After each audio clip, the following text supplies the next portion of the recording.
Hello everyone, তো আজকে আমি এসেছি ভেটাগড় হসপিটালে আমার জাগ নিয়ে, মানে আমার দেওরের বউয়ের নিয়ে। তো এই যে দেখেন বেডি হয়েছে, তো দেখেন বেডিতে কত সুন্দর হয়েছে, মাশাল্লাহ দেখতে অনেক সুন্দর হয়েছে। আমি আহার পরেই হয়েছে, কিন্তু ওইটা তার দিবার পারিনি, তাড়াতাড়ি আগে করছি। তো এই দেখেন বেজি দিছে, টিটি বেজি দিছে, তো কান্দে শেষ হয়েছে। পরে আমি কুলে নেওয়ার পরে চুপচাপ হয়েছে।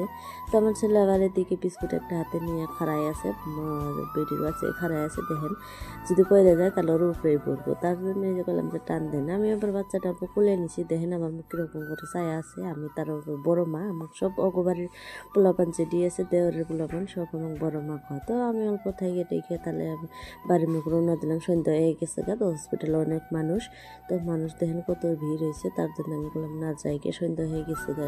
তারপরে লাগলো তো খিদে, আমি আর আশা কাকি বয়ে দেখি আর আমার বেটা বয়ে দেখে অল্প খাইয়ে নিলাম। খাওয়ার পরে এই যে দেখেন এদিকে আবার এই যে ছেড়ে একটা বই থেকে কথা কইতেছে, তাই ভাবলাম যে ভিডিও বানাই নিই। তারপরে গেলাম খাওয়া দাওয়া শেষ, এখন গেলাম বাড়িতে। তো ছোট্ট একটা ব্লগ বানাইলাম, কীরকম লাগলো কমেন্টে জানিয়ে দিব। Tata, bye bye.